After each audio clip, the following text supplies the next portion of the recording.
ICC world cup 2026 का super 8 का 8वां और अब तक का सबसे रोमांचक सांसों को रोक देने वाला महामुकाबला आज क्रिकेट इतिहास की दो बड़ी टीमें भारत और जिम्बाब्वे के बीच एमए चिदम्बरम स्टेडियम चेन्नई में खेला गया। ऐसे में मुकाबले की शुरुआत हुई जिम्बाब्वे के टॉस जीतने को लेकर। जी हां, आज के इस रोंगटे खड़े कर देने वाले महामुकाबले में कप्तान सिकंदर रजा ने टॉस जीता और पहले गेंदबाजी करने का फैसला किया और विपक्षी टीम भारत को बल्लेबाजी के लिए आमंत्रित किया था। फिर मुकाबला शुरू हुआ। रनों की बारिश करने के इरादे से भारत की ओर से अभिषेक शर्मा और संजू सैमसन ओपनिंग बल्लेबाजी करने के लिए मैदान में उतरे। दोस्तों, इन दोनों ही बल्लेबाजों के कंधों पर इस महामुकाबले में अपनी टीम को एक विस्फोटक ओपनिंग शुरुआत दिलाने की बड़ी जिम्मेदारी थी। और दोस्तों, ऐसा ही कुछ अंदाज वापसी कर रहे धाकड़ बल्लेबाज संजू सैमसन की ओर से देखने को भी मिला। जी हां, दरअसल जिम्बाब्वे की ओर से पहला ओवर लेकर आए रिचर्ड नगरवा का आते ही स्ट्राइक पर मौजूद संजू सैमसन ने समाचार लिया और ओवर की दूसरी ही गेंद पर सामने की ओर अपने बल्ले का मुंह खोलते हुए गेंद को सीधे सीमा रेखा के पार पहुंचा दिया और एक आसमानी छक्के के साथ अपनी पारी का धमाकेदार तरीके से आगाज कर डाला। बता दूं, संजू सैमसन का यह छक्का इतना खूबसूरत था कि इसके बाद पवेलियन में बैठे गौतम गंभीर भी काफी खुश दिखाई दिए। वहीं दोस्तों, इस छक्के के बाद संजू सैमसन यही नहीं रुके, बल्कि उन्होंने इसके बाद अगली गेंद को पीछे की ओर धकेला और छक्के के बाद एक बेहतरीन चौका अपने खाते में जोड़ लिया और अपने इरादों को स्पष्ट कर डाला। बता दूं, इस पहले ही ओवर में संजू सैमसन ने अपनी ताबड़तोड़ बल्लेबाजी के चलते 13 रन बटोरे और दोस्तों, कुछ इसी प्रकार का ओवर अगला भी देखने को मिला,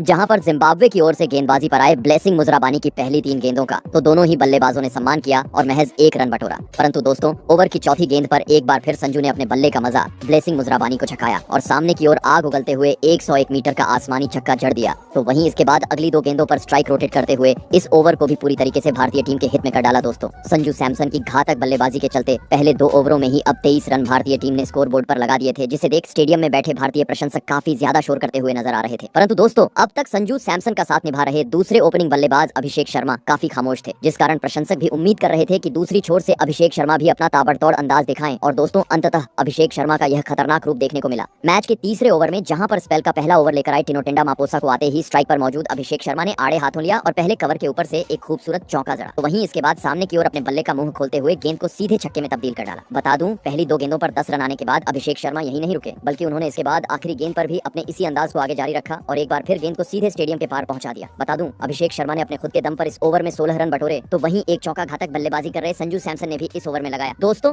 पावर प्ले के पहले 3 ओवरों में ही मानो जैसे टीम इंडिया की ओपनिंग जोड़ी ने आज जिम्बाब्वे की धज्जियां उड़ा दी थी। जी हां, क्योंकि अभी तक महज 18 गेंदों का खेल हुआ था और दोनों ही बल्लेबाजों ने अपनी धमाकेदार बल्लेबाजी की बदौलत 46 रन स्कोर बोर्ड पर लगा दिए थे। अलग ही तूफान मानो जैसे आज चेन्नई के इस मैदान पर देखने को मिल रहा था, जिसे देख जिम्बाब्वे के कप्तान सिकंदर रजा भी काफी ज्यादा चिंतित अब मैदान पर नजर आ रहे थे। परंतु दोस्तों, तभी मैच का चौथा ओवर लेकर आए तेज गेंदबाज ब्लेसिंग मुजराबानी ने अपनी बेहतरीन गेंदबाजी का जादू मैदान में बिखेर दिया और पहली 2 गेंदों पर 1 रन खर्च करने के बाद ओवर की तीसरी अपनी पटकी हुई गेंद पर बेहतरीन लय में नजर आ रहे संजू सैमसन को फंसाया और बाउंड्री पर खड़े खिलाड़ी के हाथों कैच आउट करवाते हुए आज के महामुकाबले का पहला झटका भारतीय टीम को दे दिया। आपको बता दें, जिम्बाब्वे के खिलाफ आज संजू सैमसन 15 गेंदों में 24 रनों की पारी खेल आउट हुए। दोस्तों, धुआंधार शुरुआत के बीच टीम इंडिया का बड़ा विकेट जाल में फंसने के चलते अब काफी ज्यादा खुशी विपक्षी टीम जिम्बाब्वे के खिलाड़ियों के बीच देखने को मिल रही थी। तो वहीं अब संजू सैमसन एक बेहतरीन शुरुआत मिलने के बावजूद निराश होते हुए पवेलियन का रास्ता नाप चुके थे। ऐसे में पहला झटका लग जाने के बाद अब भारतीय टीम की ओर से मैदान में उतरे लेफ्ट हैंडेड खिलाड़ी ईशान किशन। बता दूं, इस ओवर में ब्लेसिंग मुजराबानी ने विकेट तो चटकाया ही और साथ ही महज 3 ही रन बटोरने का मौका इस ओवर में भारतीय टीम को दिया। दोस्तों, काफी लंबे अंतराल बाद यह ओवर अब जिम्बाब्वे के हित में गया था, परंतु दोस्तों, मानो जैसे घातक बल्लेबाजी करने वाले अभिषेक शर्मा को यह शांत ओवर रास नहीं आया। जी हां, क्योंकि जैसे ही चौथा ओवर धीमा रहा, मैच के 5वें ओवर में एक बार फिर अभिषेक शर्मा ने अपना ताबड़तोड़ अंदाज मैदान पर दिखाया और गेंदबाजी पर आए ब्रैड इवांस के खिलाफ पहले तीसरी गेंद पर लेग साइड की ओर जोरदार प्रहार करते हुए एक गगनचुंबी छक्का जड़ दिया। तो वहीं इसके बाद अगली गेंद पर पुल की मदद से एक बेहतरीन चौका बाउंड्री के पार पहुंचा डाला और एक बार फिर भारतीय प्रशंसकों को झूमने का मौका दिया। परंतु दोस्तों, पावर प्ले का महज आखिरी ओवर अब भारतीय टीम के पास बचा हुआ था, जिस कारण जरूरत थी इसी प्रकार के बड़े शॉट जड़ते हुए इस आखिरी ओवर को टीम इंडिया के नाम करने की। और दोस्तों, ऐसा ही कुछ मैदान में मौजूद दोनों ही बल्लेबाजों ने करके भी दिखाया, जहां पर जिम्बाब्वे की ओर से गेंदबाजी पर आए रिचर्ड नगरवा के खिलाफ पहले ईशान किशन ने अपना असली अंदाज दिखाया और पहली 2 गेंदों को चौकों में तब्दील कर डाला। तो वहीं इसके बाद ओवर का अंत बेहतरीन लय में नजर आ रहे अभिषेक शर्मा ने एक आसमानी छक्के के साथ किया और पावर प्ले का 6 ओवर का खेल खत्म होने तक भारतीय टीम को 80 रनों तक पहुंचा दिया। दोस्तों,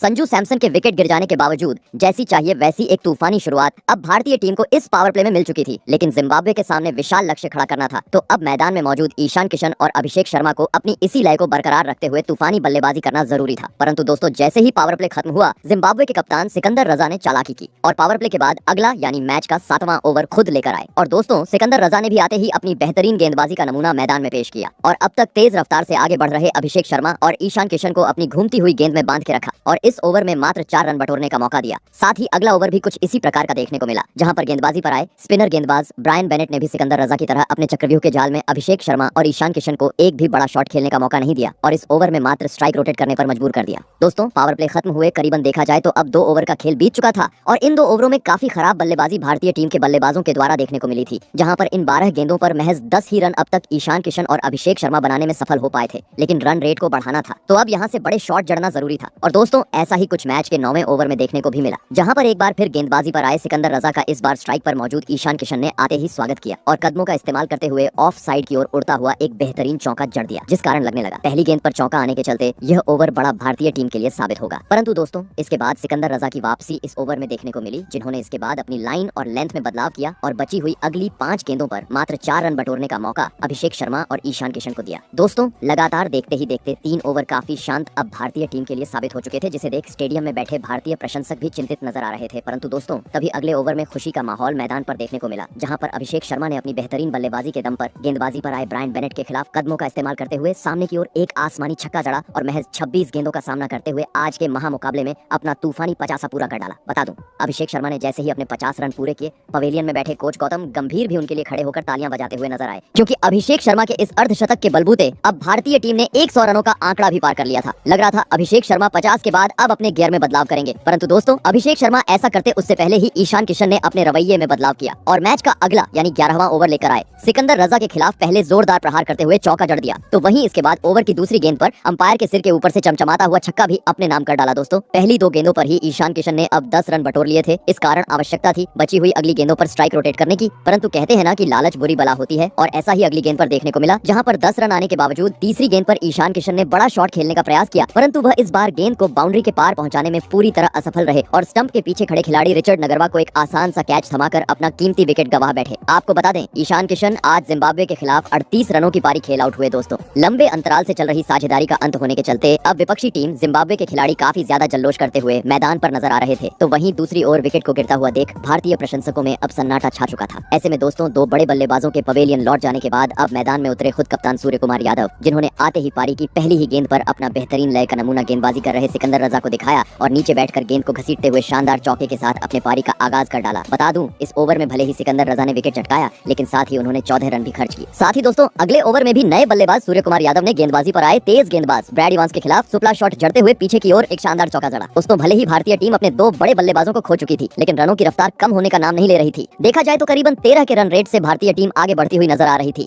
और इसी देख जिम्बाब्वे का खेमा भी पूरी तरीके से निराश और परेशान अब नजर आ रहा था और दोस्तों इसी में बढ़ोतरी करते हुए नजर आए मैच के अगले यानी 13वें ओवर में टीम इंडिया के कप्तान सूर्य कुमार यादव, जिन्होंने इस बार मैदान में आतंक मचा डाला और 23 रन खर्च करने वाले टिनोटेंडा मापोसा को एक बार फिर अपने पाले में लिया और पहले कदमों का इस्तेमाल करते हुए अपरकट की तरह पीछे की ओर एक खूबसूरत चौका जड़ दिया, तो वहीं इसके बाद अगली ही गेंद पर कदमों का इस्तेमाल करते हुए गेंद को सीधे प्रशंसकों के बीच पहुंचा डाला। बता दूं पहली 2 गेंदों पर सूर्य कुमार यादव का आक्रामक रूप देखने के बाद ओवर की चौथी गेंद पर 50 जड़ने वाले अभिषेक शर्मा ने भी अपनी बेहतरीन लय के बलबूते एक जोरदार चौका टिनोटेंडा मापोसा को जड़ दिया। देखा जाए तो अब तक काफी बेहतरीन तरीके से यह ओवर टीम इंडिया के लिए साबित होता हुआ नजर आ रहा था, परंतु दोस्तों तभी मानो जैसे किसी की नजर इस जोड़ी को लग गई। जी हाँ, क्योंकि इस चौके के बाद अगली ही गेंद पर टीम इंडिया के लिए बहुमूल्य पारी खेलने वाले अभिषेक शर्मा अपना धैर्य खो बैठे और एक बार फिर सामने की ओर बड़ा शॉट खेलने के चक्कर में बाउंड्री पर मौजूद सिकंदर रजा को एक आसान सा कैच थमाकर टीम का साथ छोड़ गए। आपको बता दें अभिषेक शर्मा आज 30 गेंदों में 55 रनों की एक धमाकेदार पारी खेल आउट हुए। दोस्तों रनों की रफ्तार के बीच टीम इंडिया के देखते ही देखते अब 3 बड़े बल्लेबाज पवेलियन का रास्ता नाप चुके थे, जिसे देख विपक्षी टीम के गेंदबाज अब राहत की सांस लेते हुए नजर आ रहे थे, परंतु दोस्तों यह राहत की सांस ज्यादा वक्त जिम्बाब्वे के खिलाड़ी नहीं ले पाए। जी हाँ, क्योंकि जैसे ही अभिषेक शर्मा पवेलियन लौटे मैदान में उतरे T20 के सबसे सर्वश्रेष्ठ बल्लेबाज हार्दिक पांड्या,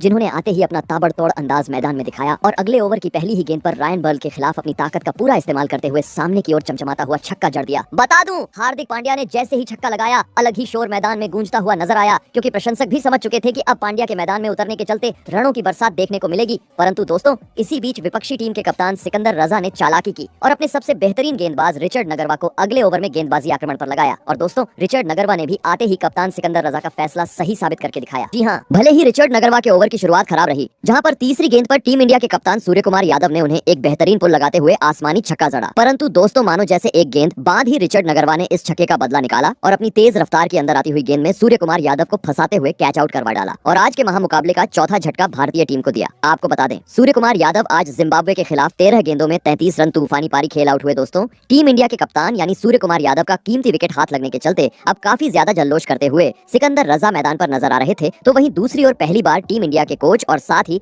भारतीय प्रशंसक टेंशन में जाना शुरू हो चुके थे। ऐसे में दोस्तों अब इस संकट की घड़ी में मैदान में उतरे लेफ्ट हैंडेड खिलाड़ी तिलक वर्मा, जिन्होंने आते ही पारी की पहली ही गेंद पर एक जोरदार कट लगाया और शानदार चौके के साथ अपने इंटेंट को साफ कर दिया। जी हाँ, क्योंकि यह चौका लगाने के बाद तिलक वर्मा यही नहीं रुके, बल्कि उन्होंने अगले ओवर में एक बार फिर ब्लेसिंग मुजराबानी के खिलाफ अपना हाथ खोला और स्कूप शॉट जड़ते हुए गेंद को चौके में तब्दील कर डाला। परंतु दोस्तों, अब मात्र आखिरी 24 गेंदों का खेल भारतीय टीम के पास बचा हुआ था, जिस कारण दोनों ही छोरों से अब जिम्बाब्वे के गेंदबाजों की पिटाई करना आवश्यक था। और दोस्तों, ऐसा ही कुछ जलवा मैच के 17वें ओवर से देखने को भी मिला, जहां पर जिम्बाब्वे की ओर से गेंदबाजी पर आए ब्रैड इवांस के खिलाफ पहले दूसरी गेंद पर स्ट्राइक पर मौजूद हार्दिक पांड्या ने पीछे की ओर एक शानदार चौका जड़ा। तो वहीं इसके बाद उनके साथी बल्लेबाज तिलक वर्मा ने भी ओवर की चौथी गेंद को कवर की ओर भेजते हुए गेंद को सीमा रेखा के पार पहुंचा दिया। बता दूं, हार्दिक पांड्या और तिलक वर्मा ने मिलकर इस ओवर में 14 रन बटोरे। परंतु दोस्तों, मानो जैसे यह बस ट्रेलर था। जी हाँ, क्योंकि मैच का असली मजा देखने को मिला 18वें ओवर में, जहां पर मैदान में मौजूद दोनों ही बल्लेबाजों ने आतंक मचा डाला और गेंदबाजी पर आए ब्लेसिंग मुजराबानी का भूत बनाते हुए पहले हार्दिक पांड्या ने ऑफ साइड की ओर बल्ले को मोड़ते हुए एक आसमानी छक्का जड़ दिया। तो वहीं इसके बाद तिलक वर्मा का तूफान मैदान पर देखने को मिला, जिन्होंने ओवर की चौथी गेंद पर पहले कवर की ओर उड़ता हुआ चौका लगाया। तो वहीं इसके बाद पटकी हुई गेंद पर एक ऐसा आसमानी छक्का जड़ दिया कि जिसे देखकर भारतीय प्रशंसक भी भौचक्के रह गए। दोस्तों, एक छोर से तिलक वर्मा तो दूसरी छोर से हार्दिक पांड्या अलग ही रफ्तार से अब जिम्बाब्वे के गेंदबाजों की पिटाई करते जा रहे थे। मानो जैसे रनों की बरसात अब चेन्नई के खूबसूरत स्टेडियम पर देखने को मिल रही थी, जिसके चलते दोस्तों जल्द ही इन दोनों ही बल्लेबाजों ने 5वें विकेट के लिए 50 से अधिक रनों की एक महत्वपूर्ण साझेदारी भी पूरी कर डाली। लेकिन अब मात्र अंतिम 12 गेंदों का खेल भारतीय टीम के पास बचा हुआ था, जिस कारण आवश्यकता थी इन अंतिम 12 गेंदों पर भी चौकों छक्कों में डील करने की। और दोस्तों, ऐसा ही कुछ 19वें ओवर में देखने को भी मिला, जहां पर पहले हार्दिक पांड्या ने एक तेज तर्रार चौका रिचर्ड नगरवा को जड़ा। तो वहीं इसके बाद तिलक वर्मा ने प्रशंसकों को खुश करते हुए लगातार 2 गेंदों को छक्कों में तब्दील करते हुए स्टेडियम के बाहर पहुंचा दिया। दोस्तों, अब तक हुए वर्ल्ड कप में तिलक वर्मा की काफी धीमी बल्लेबाजी प्रशंसकों को देखने को मिली थी, लेकिन आज उनकी घातक बल्लेबाजी ने सभी के दिल जीत लिए थे। जी हाँ, क्योंकि 19वें ओवर की तरह 20वां ओवर भी टीम इंडिया ने अपने हित में किया, जहां पर हार्दिक पांड्या और तिलक वर्मा ने अपनी रनों की बरसात को बरकरार रखा और 20 ओवर का खेल खत्म होने तक भारतीय टीम को 250 रनों के पार पहुंचा डाला और यह महामुकाबला जीतने के लिए जिम्बाब्वे के सामने 257 रनों का विशाल लक्ष्य खड़ा कर दिया। ऐसे में दोस्तों, इसके बाद भारत से मिले 257 रनों के लक्ष्य का पीछा करने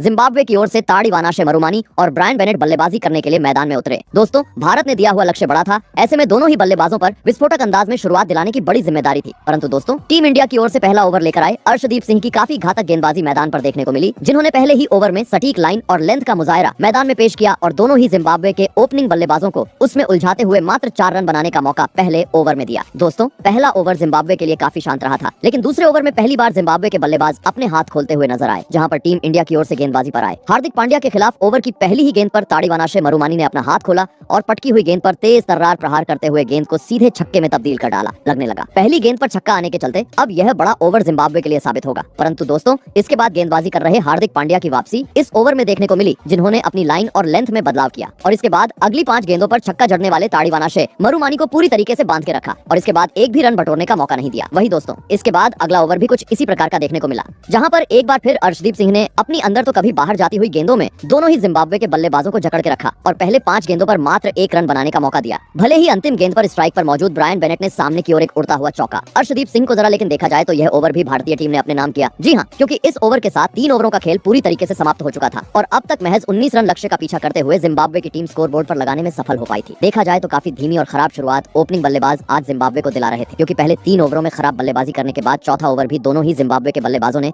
कुछ इसी प्रकार का खेला, जिस कारण ये ओवर भी भारतीय टीम ने अपने हित में कर डाला। दोस्तों, आज शुरुआत से एक छोर से अर्शदीप सिंह तो दूसरी छोर से हार्दिक पांड्या गेंदबाजी आक्रमण पर जिम्बाब्वे के खिलाफ दिखाई दे रहे थे, जो काफी बेहतरीन गेंदबाजी करते जा रहे थे। लेकिन इसके बावजूद मैच के 5वें ओवर में कप्तान सूर्या ने गेंदबाजी में बड़ा बदलाव किया और गेंद थमाई अपने सबसे अनुभवी गेंदबाज जसप्रीत बुमराह को। परंतु दोस्तों, देखा जाए तो बुमराह को लाने का फैसला इस बार कप्तान सूर्या का गलत साबित हुआ। जी हाँ, क्योंकि जैसे ही बुमराह गेंदबाजी पर आए, अब तक शांत दिखने वाले ब्रायन बेनेट ने अपना असली अंदाज दिखाया और ओवर की दूसरी ही गेंद पर खूबसूरत तरीके से फ्लिक लगाते हुए गेंद को ऑफ साइड की ओर चौके में तब्दील कर डाला। तो वहीं इसके बाद ओवर की चौथी गेंद पर सामने की ओर तेज तर्रार प्रहार करते हुए एक और शानदार चौका अपने खाते में जोड़ लिया, जिस कारण काफी लंबे अंतराल बाद इस ओवर को जिम्बाब्वे ने अपने हित में किया। परंतु दोस्तों, अब मात्र आखिरी ओवर पावर प्ले का जिम्बाब्वे की टीम के पास बचा हुआ था, जिस कारण देखना दिलचस्प था कि यह पावर प्ले का आखिरी ओवर कौन सी टीम अपने पक्ष में करती है। और दोस्तों, देखा जाए तो जिम्बाब्वे ने यह आखिरी ओवर अपने पक्ष में किया, जहां पर गेंदबाजी पर आए वरुण चक्रवर्ती के खिलाफ ओवर की पहली ही गेंद पर स्ट्राइक पर मौजूद ताड़ीवानाशे मरुमानी ने अतरंगी शॉट जड़ा और गेंद को सीधे प्रशंसकों के बीच भेजते हुए एक आसमानी छक्का वरुण चक्रवर्ती के खिलाफ लगा दिया और इसके बाद इक्का दुक्का रन बटोरते हुए पावर प्ले का 6 ओवर का खेल खत्म होने तक टीम को 44 रनों तक पहुंचा दिया। दोस्तों, देखा जाए तो बिना किसी विकेट के एक संभली हुई शुरुआत जिम्बाब्वे के बल्लेबाजों ने आज टीम को दिला दी थी, लेकिन भारतीय टीम द्वारा दिए गए लक्ष्य तक पहुंचना था।